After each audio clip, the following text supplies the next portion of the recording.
terrorists that I'd need some lawyerly help on answering that one. This amendment gives us the guidance we need, and I would ask my colleagues to reject striking it from the authorization. Thank you very much, Madam President. I yield the floor.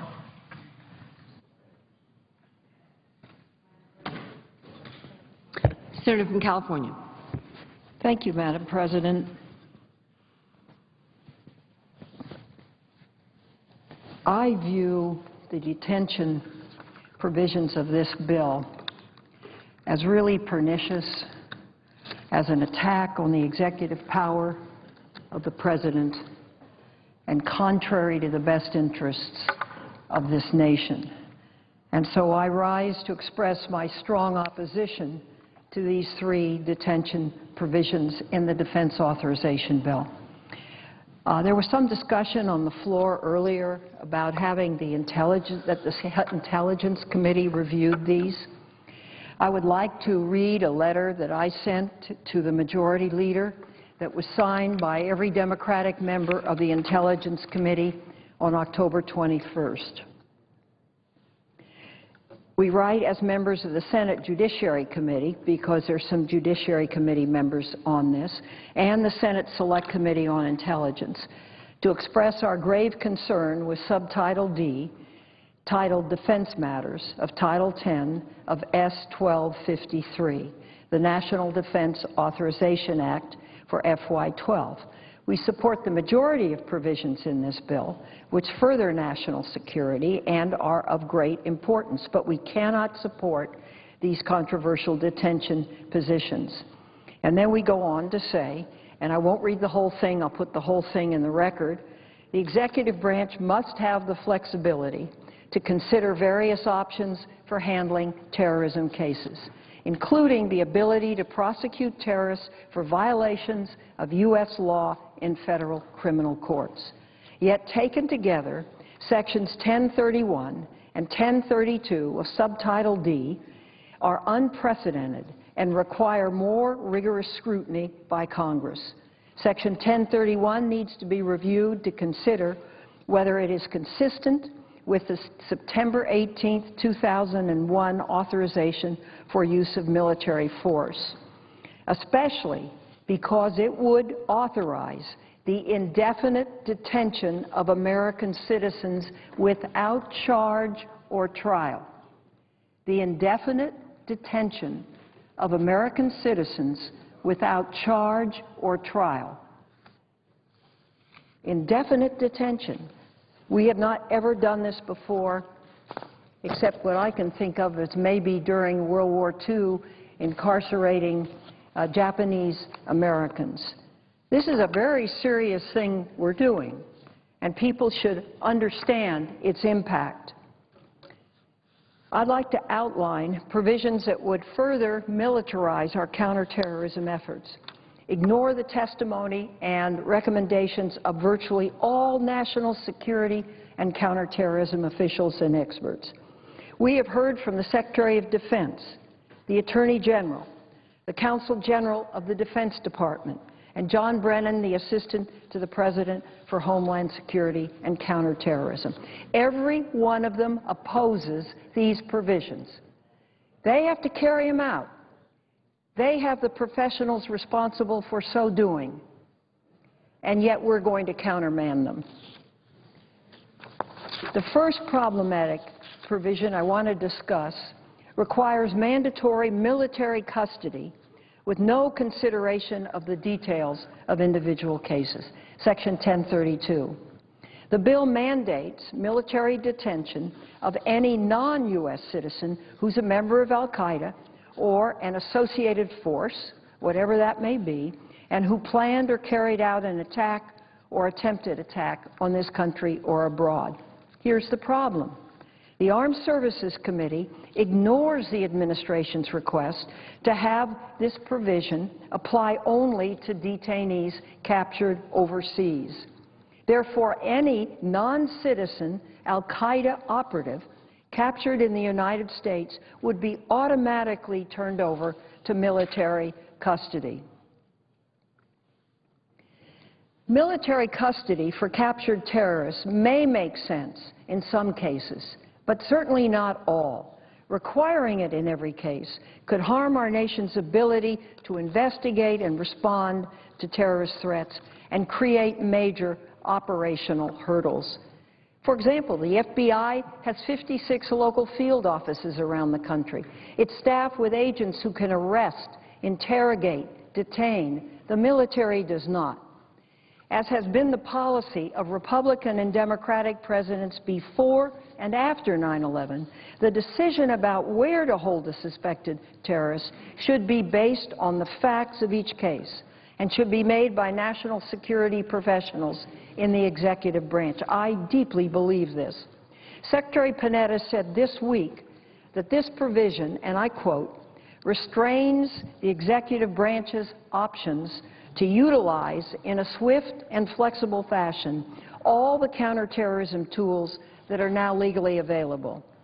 He added that the bill as written, and I quote, may needlessly complicate efforts by frontline law enforcement professionals to collect critical intelligence concerning operations and activities with the United States. This is the man that ran the CIA, that's now running the Department of Defense, and we ignore it.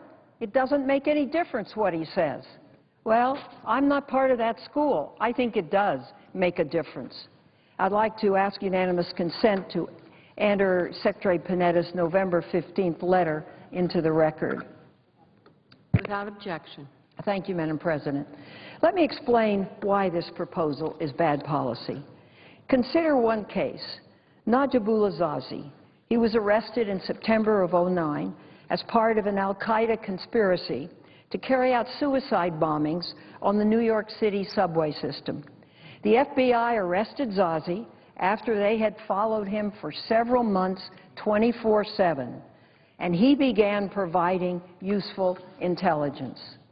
If the mandatory military custody in the Armed Service Bill was law, all of the surveillance activities, all of what the FBI did would have to be transferred immediately to the military.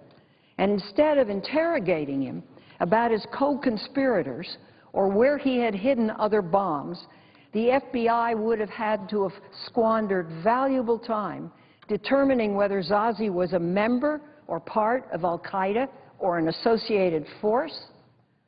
Requiring law enforcement and national security professionals to determine whether an individual meets a specific legal definition adds a delay. Most people would have to admit this, while a waiver process proceeds through the President and Secretary of Defense, both of whom believe it unduly complicates the ability to immediately interrogate an individual or prevent another attack. And suppose a terrorist like Zazi was forced into mandatory military custody. Then the government would have been forced to split up co-defendants, even in cases where they otherwise could be prosecuted as part of the same conspiracy. Zazi was a permanent legal resident. His co-conspirators were both U.S. citizens. They would be prosecuted on terrorist charges in federal criminal court, but Zazi himself would be transferred to military custody. Two different detention and prosecution systems would play out and could well complicate a unified prosecution. Incidentally, in the Zazi case, prosecutors have obtained convictions against 6 individuals, including guilty pleas from Zazi, who faces life in federal prison without parole. What could be better than that? You know, if it's not broke, don't fix it. And what's happening now isn't broke. That's the point. And guess what? Madam President, we watch daily. I try to do my homework. I read the intelligence. I try to know what's happening, and it is working. The government has its act together. And now, arbitrarily, this is going to change because there is a predilection of some people in this body that the military must do it all. And if they can't do it all, a part of it. But what this does is essentially militarize certain criminal terrorist acts in the United States. And I have a real problem with that. I don't understand why Congress would want to jeopardize successful terrorism prosecutions. Now, the former speaker was talking about Umar Farouk Abdulmuttalib, better known as the underwear bomber from Christmas Day '09. He was brought into custody in Detroit after failing to detonate a bomb on Northwest Flight 253. He was interrogated almost immediately by FBI special agents, and he talked. Some critics contend that Abdulmuttalib stopped talking later that day because he was Mirandized. That happens to be correct. But what these critics don't mention is that Abdulmuttalib likely would have been even less forthcoming to military interrogators. It was FBI agents who traveled to Abdulmuttalib's home in Nigeria and persuaded family members to come to Detroit to assist them in getting him to talk. The situation would have been very different under Section 1032.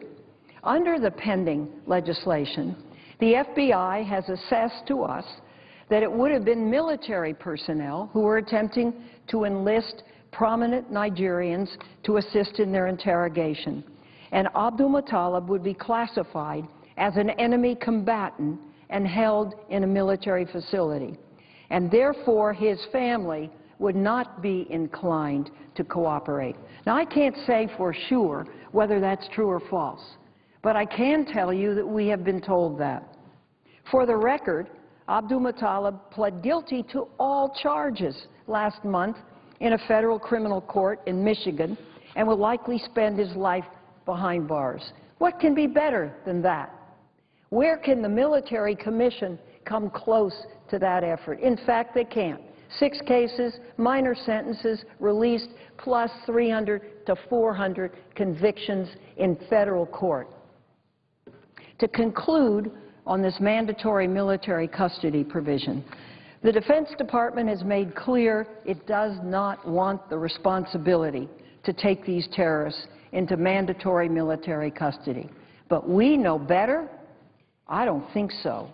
The Department of Justice has said that approximately 1/3 of terrorists charged in federal court in 2010 would be subject to mandatory military detention, absent a waiver from the Secretary of Defense. The administration contends that the mandatory military custody is unwise because our allies will not extradite terrorist suspects to the United States for interrogation and prosecution, or even provide evidence about suspected terrorists if they will be sent to a military brig or Guantanamo. Finally, the military isn't trained or equipped for this mission. They have plenty to do as it is. The Department of Justice is. As John Brennan, the Assistant to the President for Homeland Security and Counterterrorism, said in March, terrorists arrested inside the United States will, as always, be processed exclusively through our criminal justice system, as they should be. And I agree. The alternative would be inconsistent with our values and our adherence to the rule of law. Our military does not patrol our streets or enforce our laws, nor should it. End of quote. I could add to that. Our military doesn't spend 6 months surveilling Nazibullah Zazi, as the FBI did, to know his every move, to know where he bought the chemicals, to know the amount of chemicals, to know what backpacks they had, to follow him to New York. It makes no sense to me to have to transfer that jurisdiction. The second problematic provision imposes burdensome restrictions to transfer detainees out of Guantanamo, Section 1033. This provision essentially establishes a de facto ban on transfers of detainees out of Guantanamo. even for the purpose of prosecution in United States courts or in other countries. The provision requires the Secretary of Defense to make a series of certifications that are unreasonable and candidly unknowable before any detainee is transferred out of Guantanamo. Again, an example. The administration proposed eliminating the requirement that the Secretary of Defense certify that the foreign country from whence the detainee will be sent is not, quote, facing a threat that is likely to substantially affect its ability to exercise control over the individual, end quote. How can the Secretary of Defense certify that? Facing a threat that is likely to substantially, not just affect, but substantially affect its ability to exercise control over the individual. What does it mean for a nation to exercise control over a former Guantanamo detainee? Does he have to be in custody? Can he have an ankle bracelet? Is he remanded to his home? Is he in some county facility somewhere? What does it mean?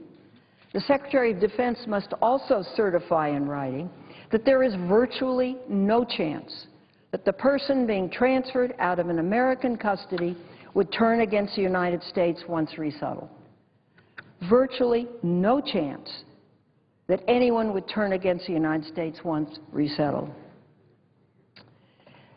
I agree with the sentiment, but as it's written, this is another impossible condition to satisfy. The administration tried to work with the Armed Services Committee to make this section more workable, but the input by professionals in the defense, law enforcement, and intelligence communities, quite frankly, was rejected. The committee didn't address the concerns of the administration except to limit these restrictions to 1 year. In his November 15th letter, Secretary Panetta wrote that he was troubled that this section remains essentially unchanged and that none of the administration's concerns or suggestions for the provision were adopted. This in itself is a concern. The views of the professionals who do this day in and day out should be considered. We're not on the streets. We're not shadowing terrorists. We're not putting together intelligence. So I find this just terribly imperious. The third problematic detention provision reverses the interagency process of detention reviews for those detained at Guantanamo. And let me begin by saying I support detention of terrorists under the law of war. There must be a way to hold people who would, if free, take up arms against it. But detention without charge, perhaps forever, is a power that must be subject to serious review to ensure it is applied correctly and that we are only holding people, in some cases, for decades, with cause and careful consideration and review. Incidentally, Madam President, this would apply to United States citizens. Do we want to go home and tell the people of America that we're going to hold them if such a situation comes up without any review, without any habeas? It's just not the American justice system. In March, the President issued an executive order that laid out the process for reviewing each detainee's case to make sure indefinite detention continues to be an appropriate and preferred course. Section 1035 essentially reverses the interagency process created by the President's order. Now let me just say a few things about this process. The Secretary of Defense is in charge of the decision.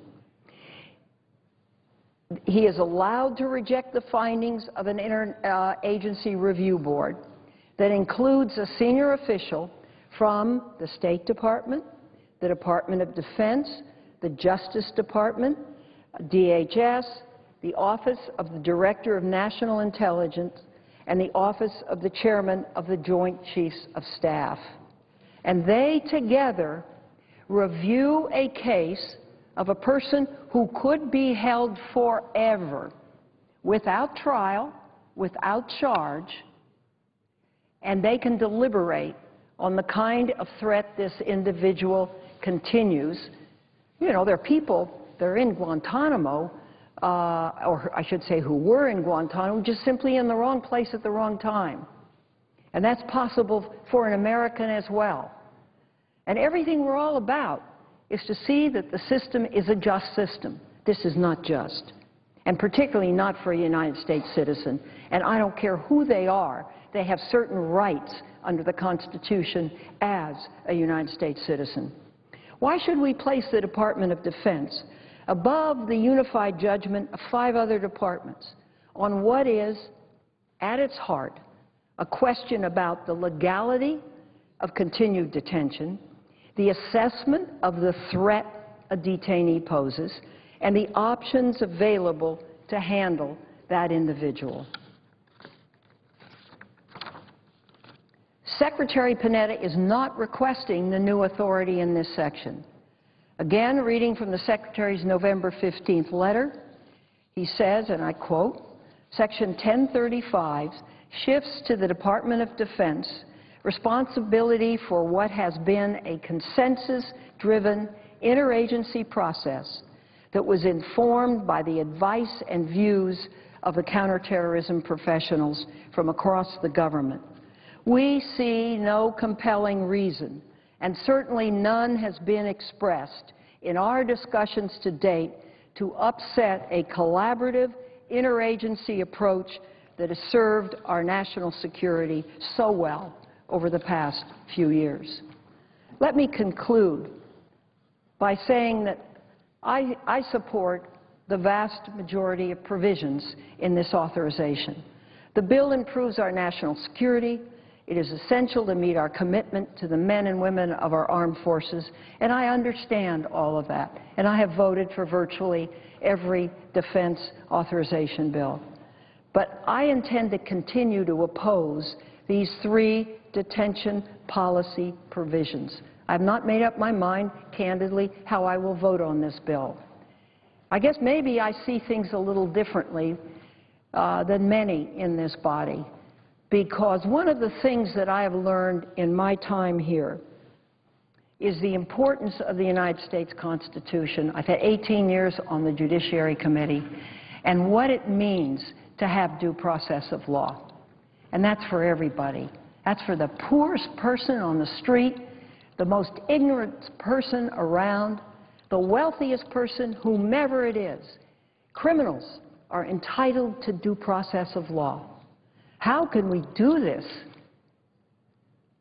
I don't think it'll stand the test of constitutionality, but be that as it may, despite having raised these concerns months ago and offered suggestions to address them, this bill does very little to resolve my 3 principal concerns and those of the administration about mandatory military custody and the possibility this bill will create operational confusion and problems in the field. So,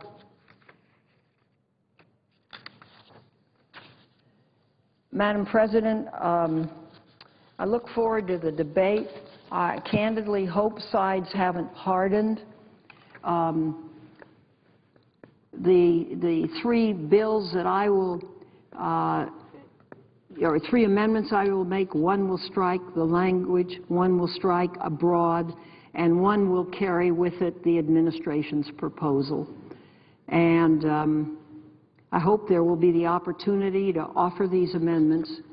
I can't think of anything more serious that we're doing.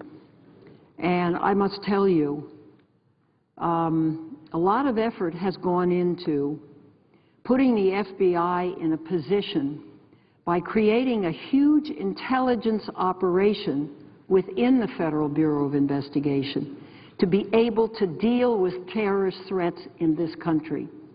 We have a Department of Homeland Security to do that as well.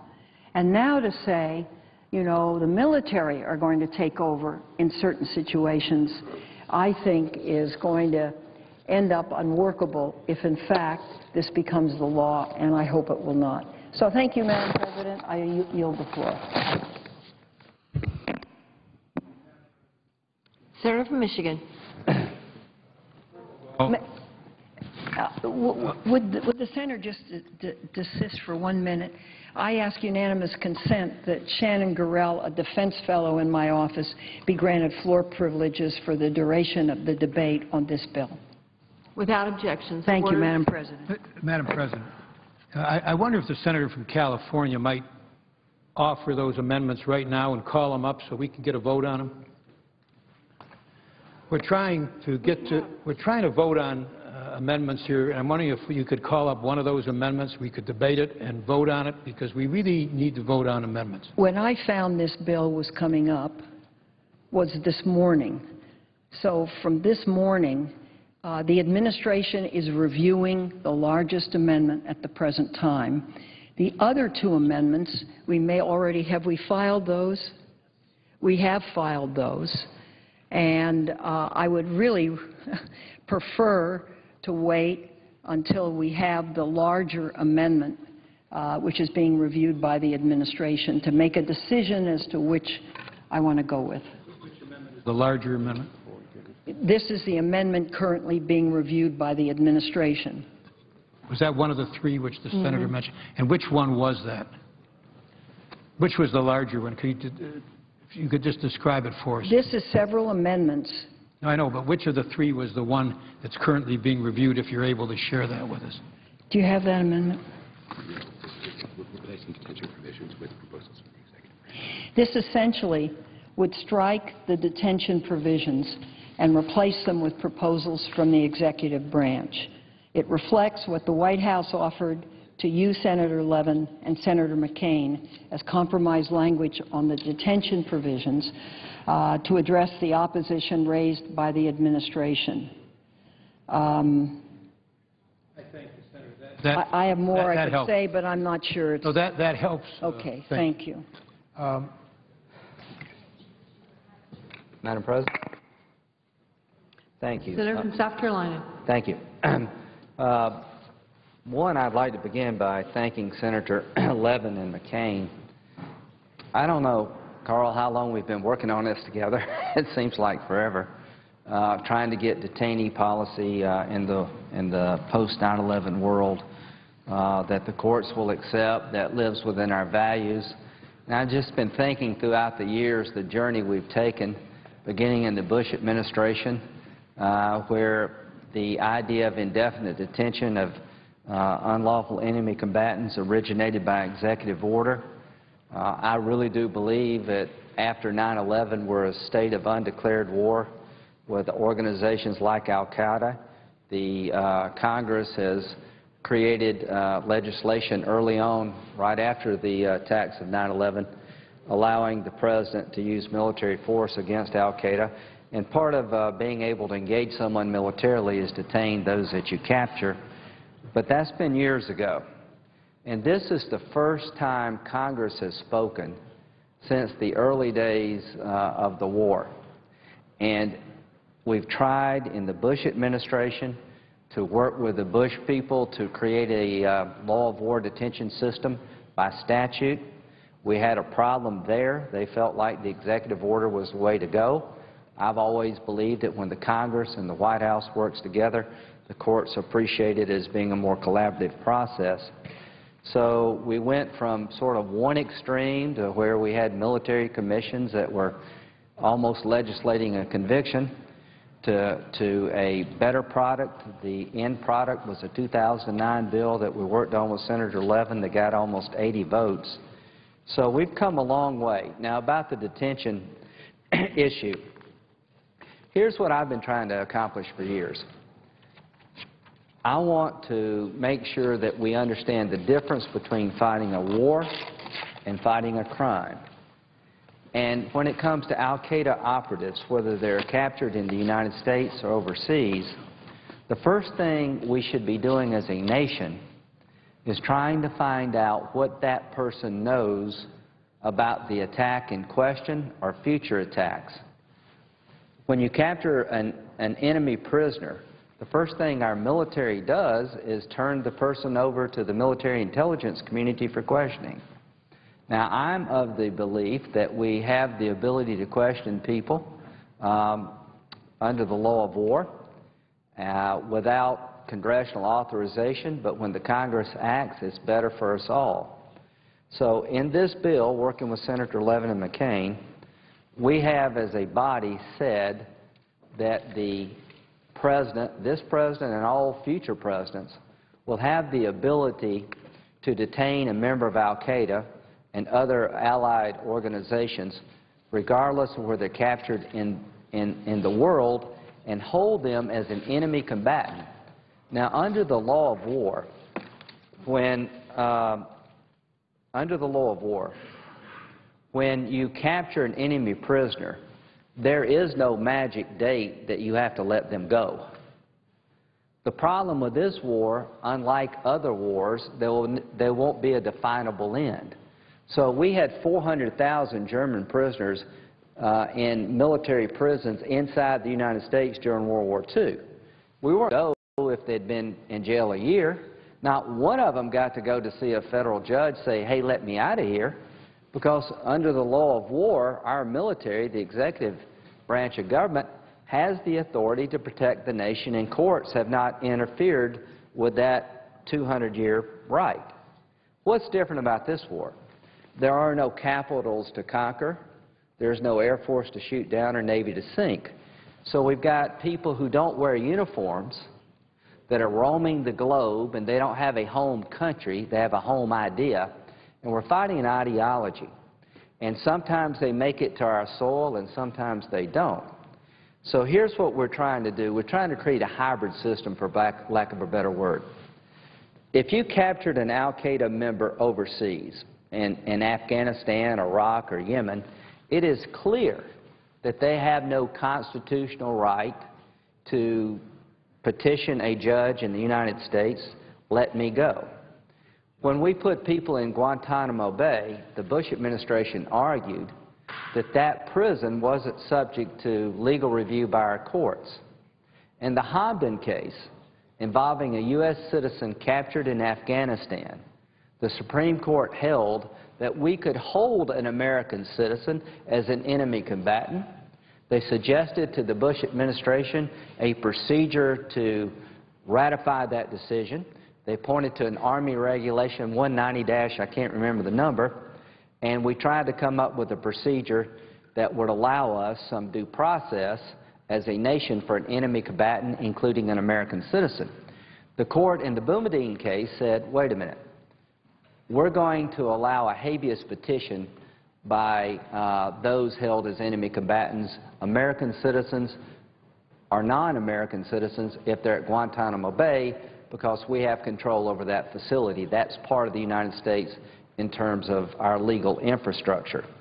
So the law of the land is that if you're captured overseas, even if you're an American citizen, you can be held as an enemy combatant, questioned by our military, with no right to proceed to a criminal venue.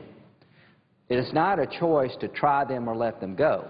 You can hold an unlawful enemy combatant for an indefinite period of time, just like you could hold any other enemy prisoner in any other war. But what we've done differently in this war is we said that our courts will review the military's decision to declare you as an enemy combatant in a habeas procedure, not a criminal trial, but a habeas procedure as to whether or not there's sufficient evidence to label you as an unlawful enemy combatant.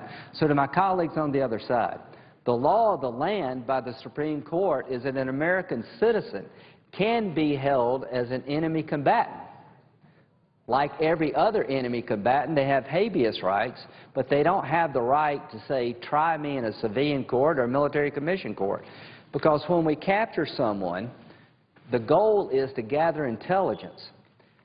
The Christmas Day bomber, the Times Square case.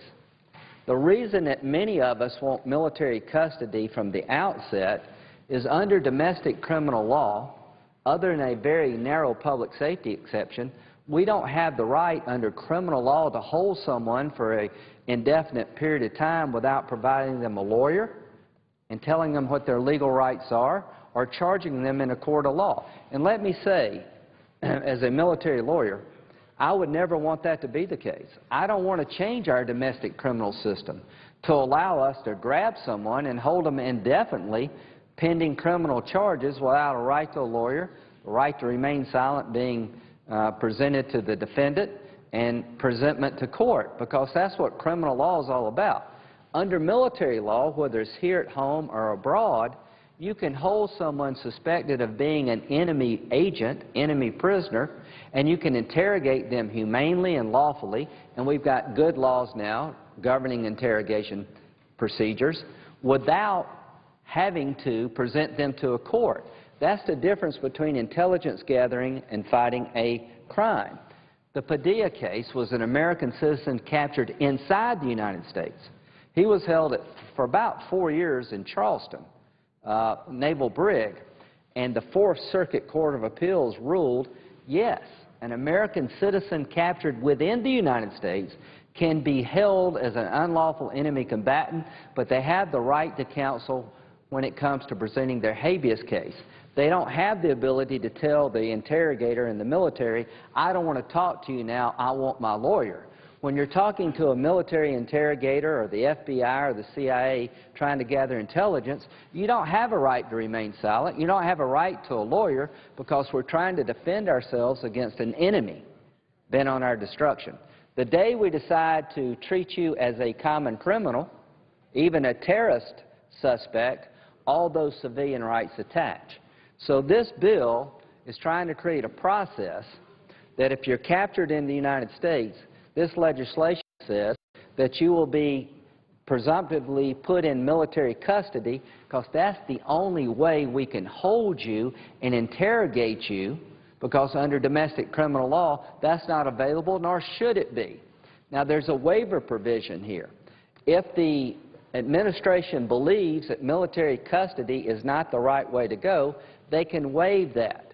But the day that you turn someone over to civilian authorities for the purpose of prosecution, you have a very limited window to gather intelligence because all the criminal rules apply. And what we're trying to do is make sure that we can defend ourselves and not overly criminalize the war. That's why this is so important. To the White House's concerns, they wanted to have that flexibility without any statutory involvement. I believe this will serve the nation well long after President Obama leaves office. I don't know who the next president will be, but I do believe this: we'll be under threat and siege by an enemy bent on our destruction. So if you believe, as I do, that we're at war, but it's a different kind of war, please give your nation, our nation, the ability to defend us.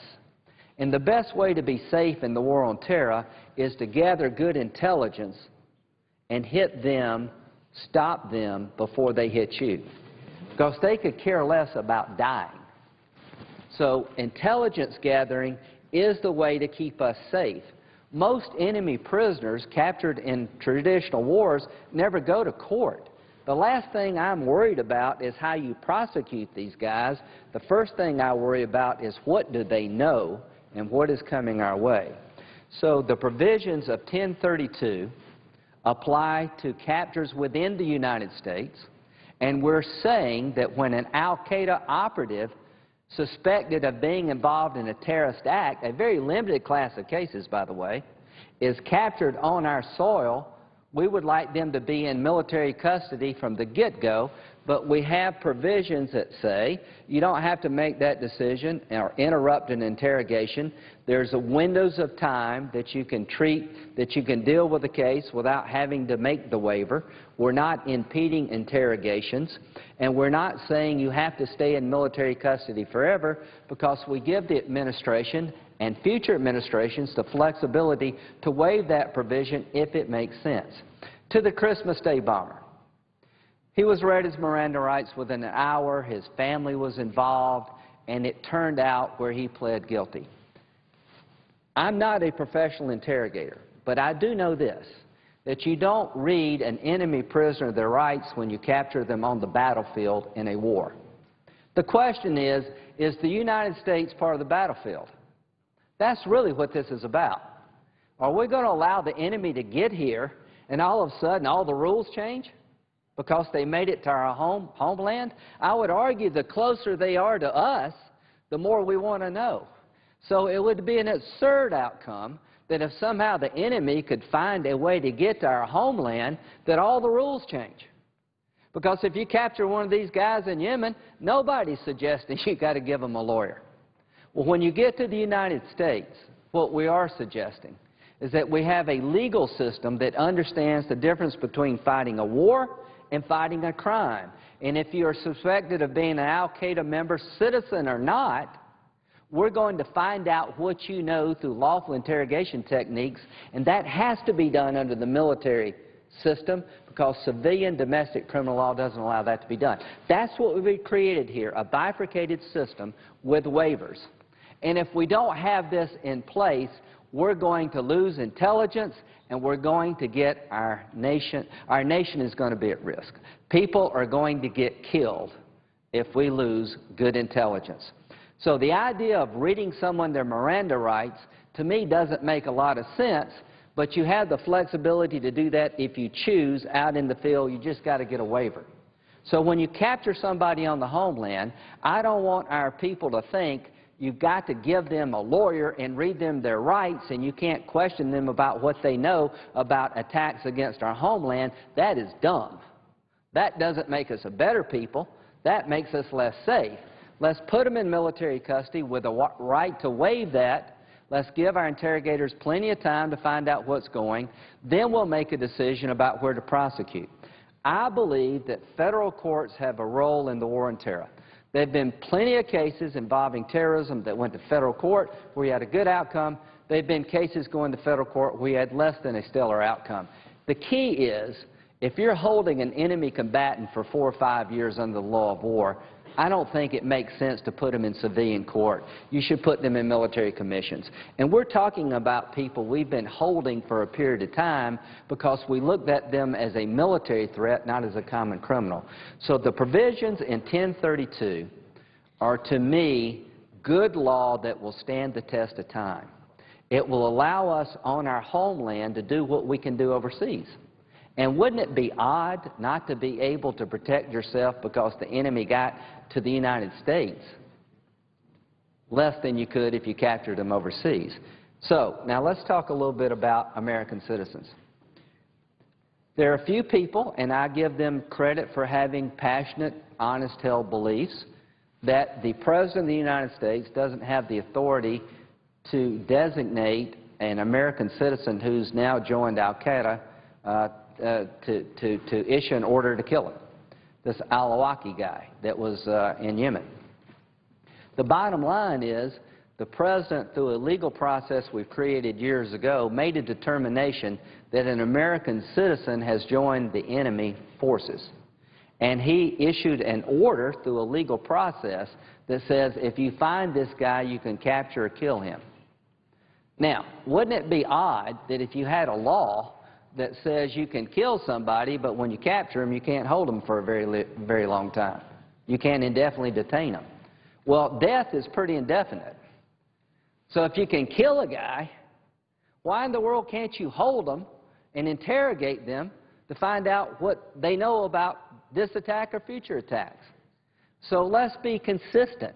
It makes sense to me that if an American citizen wants to join al-Qaeda, they're no longer our friend, they're our enemy.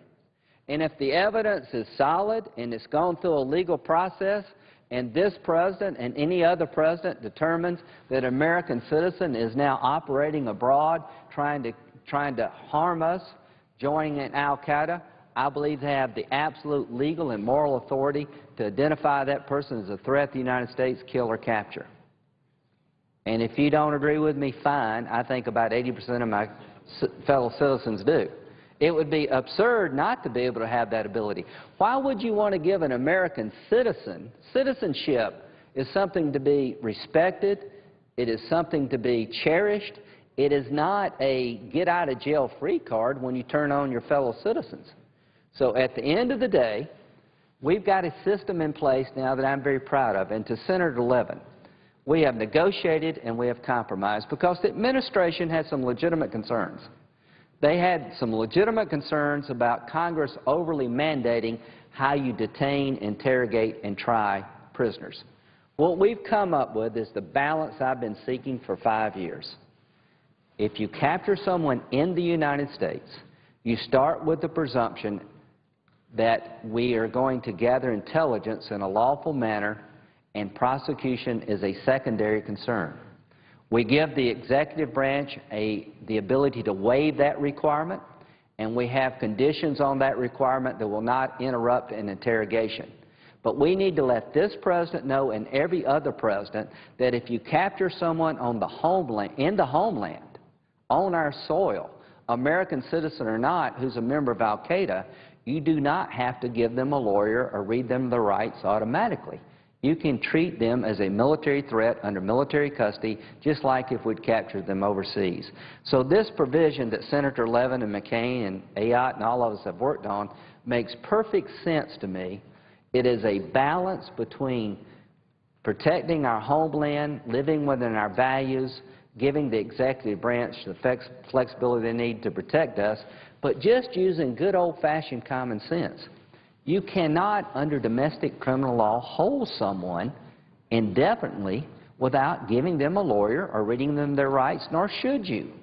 But under military law, if you've got evidence that the person is a military threat, you don't have to give them a lawyer. That makes no sense, whether you capture them here or overseas. And everyone held as an unlawful enemy combatant has the right to access our federal courts. And under this bill, it's just not one time you get to go to court. We create an annual review process so that if you're held as an enemy combatant in military prison or civilian prison, you'll get an annual review. We don't want you to go into a black legal hole. We don't want an enemy combatant determination to be a de facto life sentence. So I'm proud of this work product. We go further than what the courts require.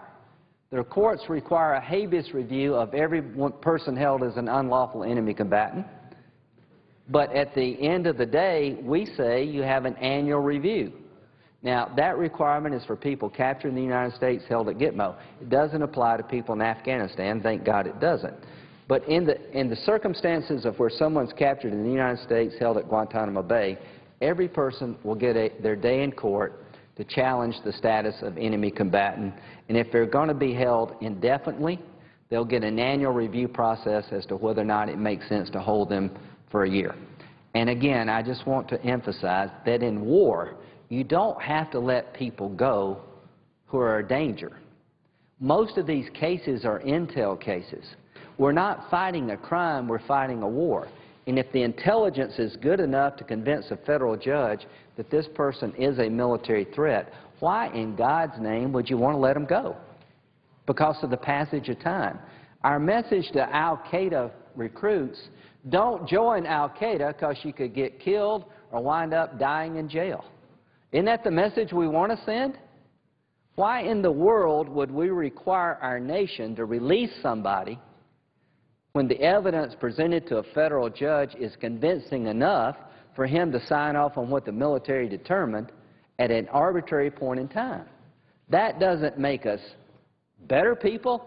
It would make us less safe. So this bill is a very sound, balanced work product, and I will stand by it, I will fight for it, and I respect those who may disagree. But why did we take out the language that Senator Levin wanted me to put in about an American citizen cannot be held indefinitely if caught on the homeland? The administration asked us to do that. Why did they ask us to do that? It makes perfect sense. If an American citizen has joined the enemy and we capture them at home, we want to make sure that we know what they're up to, and we don't want to require under our law to turn them over to a criminal court where you have to provide them a lawyer at an arbitrary point in time. So the administration was probably right to take this out. that if you're simply stated, if you're an American citizen and you want to join Al-Qaeda, bad decision.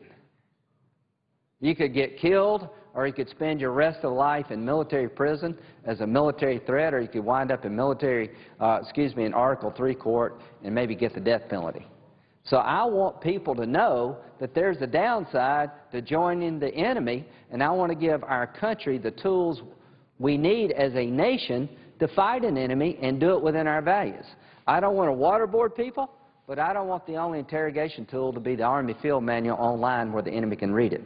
I want to make sure everybody has a chance to say, I'm not an enemy combatant, but I don't want to criminalize the war by capturing somebody on our soil and say you have a right to remain silent when you would never read that right, present that to them if you captured them overseas. We want to make sure that we can gather intelligence, whether we capture them at home or abroad, whether you're an American citizen or not, if there's evidence you've joined Al-Qaeda. And to my colleagues,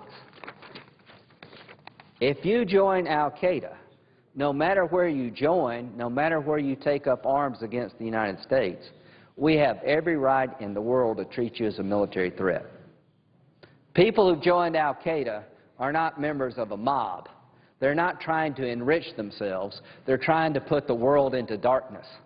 So our laws need to distinguish the difference between a guy that robbed a liquor store and somebody that wants to blow up an airplane over Detroit or blow up innocent people in Times Square.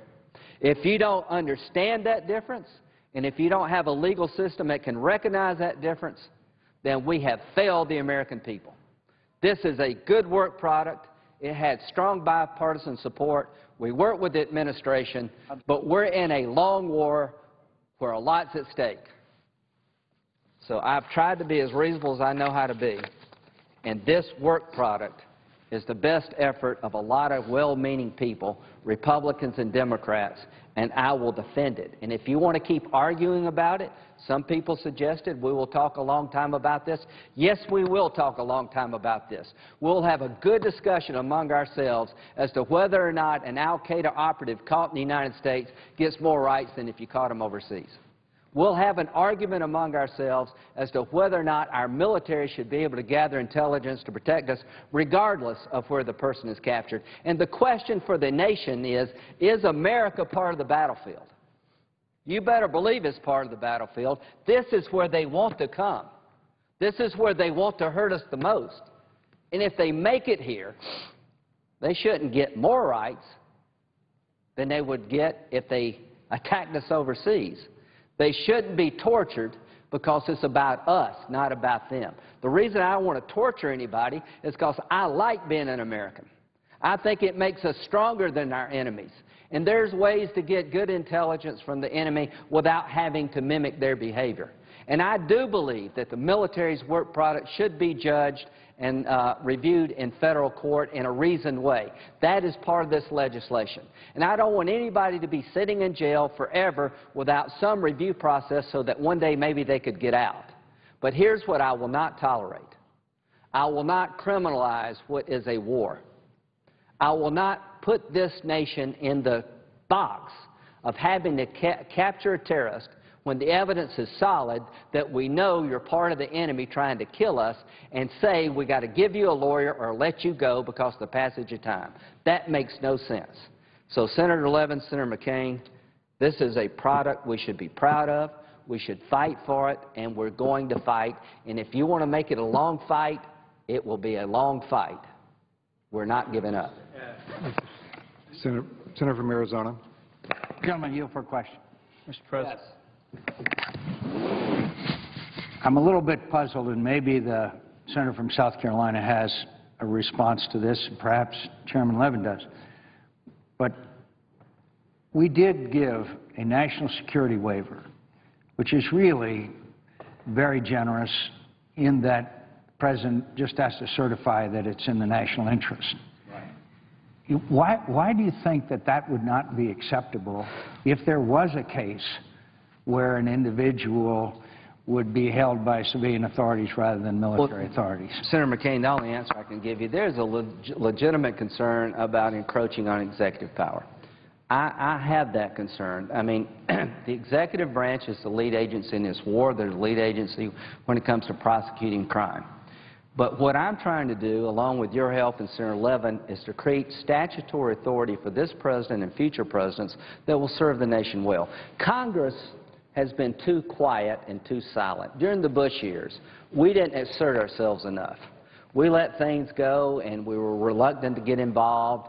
And now we're involved in a constructive way. And what we've said as a Congress, if this bill passes, that the executive branch has flexibility, but the Congress of the United States, who has powers when it comes to war, believes that an al-Qaeda operative, those associated with al-Qaeda, should be initially held in military custody because we're trying to gather intelligence. And as I tried to explain, Senator McCain, if you turn them over to civilian authorities for law enforcement purposes, then the whole process of intelligence gathering stops. You have to read Miranda rights. There's a very limited public safety exception. So we start with the presumption of military custody. We allow a waiver if that's in the best interest of our national security, and we have requirements in the bill not to impede interrogation. So that's why we're doing this, because we want a process that will allow us to deal with people caught in the United States in a consistent way from administration to administration and understand the distinction between gathering intelligence to defend yourself in a war and prosecuting a crime. And every one that we capture may not be as stupid as the couple who waived their Miranda rights. One of them is going to be pretty smart and certainly not waive their Miranda rights. Wouldn't that make sense over time? I think you're absolutely right. The flexibility of whether or not to Mirandize somebody exists. I don't know what's the best way. I do believe the best start is to take the Christmas Day bomber off the plane and interrogate him in terms of what he knows about future attacks, how he planned this attack, and worry about prosecution in a secondary fashion. And the only way you can do that is through a military custody intelligence gathering process. So at the end of the day, I just really do believe that it makes a lot of sense for the Congress to weigh in. We haven't done it before, and we've balanced this out, and the administration's concerns have been met as much as I know how to meet them, and I'm very proud of the work product. Would the Senator yield for a question? Yes. The Christmas Day bomber, I believe that when he was taken off that plane, and it was at Detroit, that he was interrogated by the FBI. Right. Is that correct? Yes, sir, I think so. And there's nothing wrong with that. It's nothing wrong with choice of the executive branch. It worked here. Yeah. We make it flexible. And this is something which I heard today from the supporters of this amendment. They want flexibility. Right. That's exactly what we provide in this amendment. That's the question Senator McCain just asked. If this administration or any administration decides that they want to provide the civilians with the opportunity to interrogate for whatever length of time they want, they're going to set the procedures under this language in our bill. Is that not correct? The President will determine the procedures. If he wants those procedures to be civilian control until some point, that is going to be up to the President. We may disagree with that or not.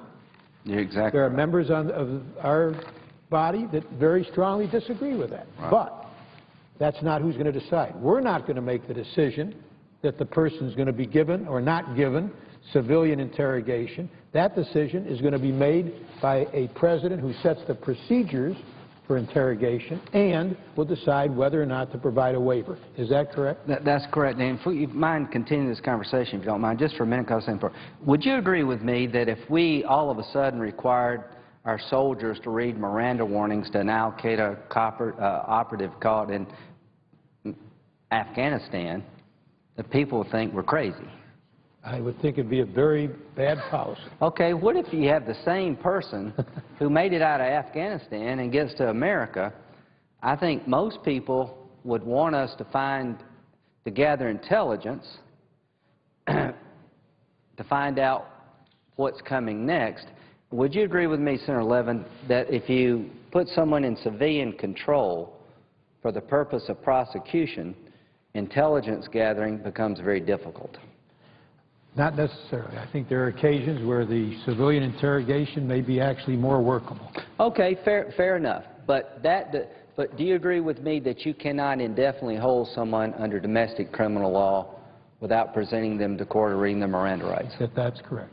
Okay, so I would argue... How long that lasts is a procedure which the President is going to determine. Right, but here's the point we're trying to make, that some of us believe that a presentment to a court and a Miranda warning may not be the best way to go in terms of gathering intelligence. Under military custody, for intelligence gathering, there is no right to remain silent. Do you agree with that? Under military custody, that's right. So we're starting the game with military custody, but for the reasons you just said, and they may be good reasons to say that's not the right way to go, they can go down another path. And that's all we're trying to do, because there is a sort of a gap when it comes to someone caught in the United States. We're trying to provide clarity to what to do with an al-Qaeda member caught in the United States to create flexibility, but start the process with intelligence gathering, because in the United States, if you hold someone under the law enforcement model caught in the United States, you have to read them their rights, you have to present them to a court. If they're in military custody, you don't have to do that. But what system fits the situation best should be left up to the executive branch. We're just creating an avenue for military custody that can be waived.